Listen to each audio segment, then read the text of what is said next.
तुम्हें कोई ढूंढत हुएगा ना श्याम, तुम्हें कोई ढूंढत हुएगा ना श्याम।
महाराज जैसे ही राधा जी ने कन्हैया को देखा और कान्हा ने राधा को देखा तो राधा जी कहने लगी, अब मैंने भगवान की मूरत को देखा है, इस मूरत के अलावा मैं किसी और को नहीं देखूंगी।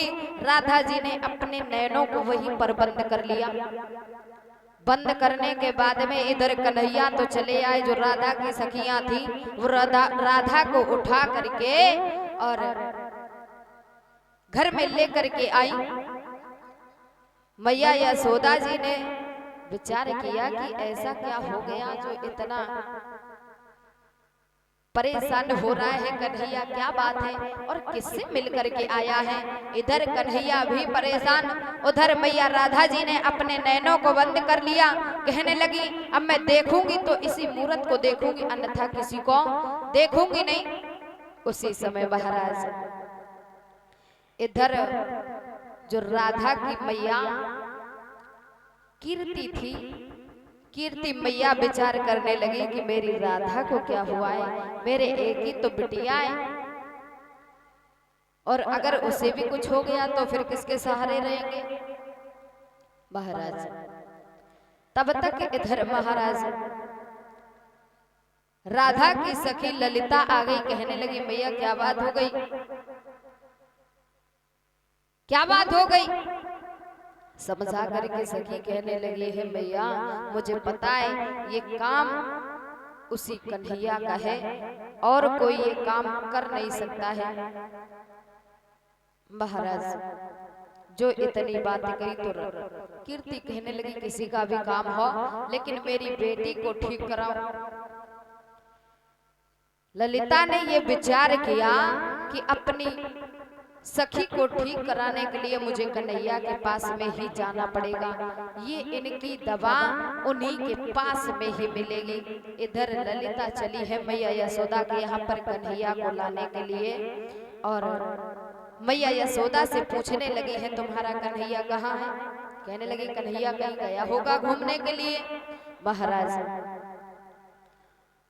मैया यशोदा से कहने लगी है सखी अपने कन्हैया को भेज दो, तुम्हारा कन्हैया जादू टोना जानता है, कुछ जड़ी बूटियां भी जानता है, और राधा की तबीयत भी बहुत खराब है, भेज दो।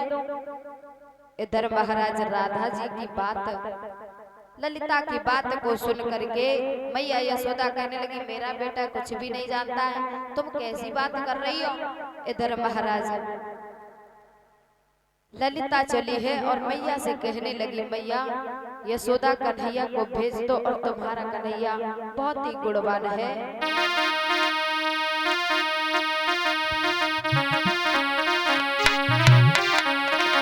कि बारो कान्हा गुणवान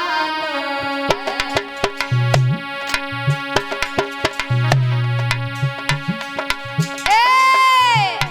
बारो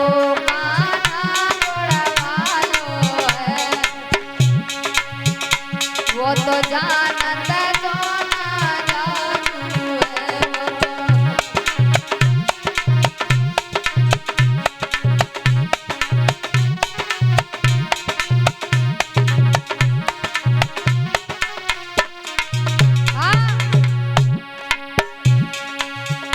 बारो कान्हा गुणवालो है, बाई कान्हा ने जादू डालो है।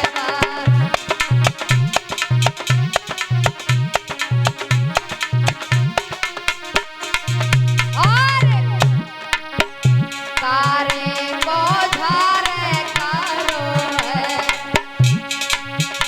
राधा को खाए गयो कारो है कार।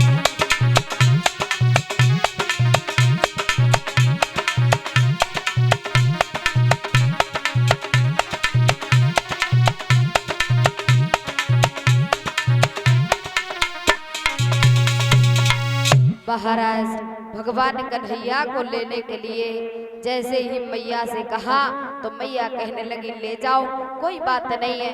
लेकिन कन्हैया ने ये विचार किया कि मैं अगर इसके साथ में चला गया तो मेरी पोल पट्टी सारी की सारी खुल जाएगी, सारी की सारी खुल जाएगी। वहीं पर महाराज उसी समय क्या हुआ, भगवान कन्हैया ने विचार ये किया और ललिता से कहने लगे कि हम चलेंगे तो, लेकिन तुम्हें नहीं पता है मैं जो मंत्र पढ़ता हूँ उसे अकेले में पढ़ता हूँ, ना कोई कान से सुने और ना कोई मुझे पढ़ता हुआ आंख से देखे। जिसने कान से सुना वो बहरा हो जाएगा, और जिसने मुझे मंत्र पढ़ता हुआ आंखों से देखा वो अंधा हो जाएगा। ललिता कहने लगी कुछ भी हो जाए मैं इसको मंत्र पढ़ते देखूंगी जरूर, कुछ भी हो जाए, ये तो छलिया है कुछ भी कर सकता है। इधर भगवान कन्हैया राधा जी के पास में आए और राधा जी भी सोचने लगी अगर हमने अभी आगे खोल दी तो मेरी भी पोल पट्टी खुलेगी खुली धरी, ताजा बढ़िया है कि ऐसे चुप्पा परिणाम। और जे कछु ने का एक दो मंत्र बोले हुए के बाद में तब अपनी आंखों को खोल ले। महाराज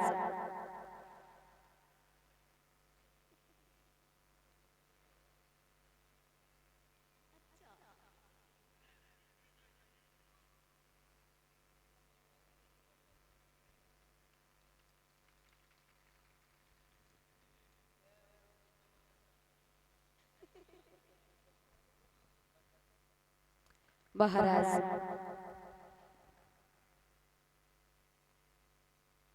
इधर भगवान कन्हैया जैसे ही वहां से राधा जी के पास में आए उसी समय राधा से कहने लगे हे राधा काय को सोए रही, चुप्पा उठे जाओ मेरी पोल पट्टे खुलाए वे पे धरी हो का हम तो मंत्र अंतर कछु जानते ही नहीं है। हम तो मंत्र तंत्र कछु जानता नहीं और तुम हमें लग रहे हो मेरी पोल पट्टी सब खुलवाई हुए को रखी। महाराज जैसे ही ये कहा तो राधा जी ने विचार किया कि अगर अभी हमने आंखों को खोल दिया तो मेरी भी पोल पट्टी खुल जाएगी, इसलिए चुपचाप लेटी रही राधा मैया। इधर कन्हैया कहने लगे जो जो सामग्री मंगाती जाए वो सामग्री लाते जाना।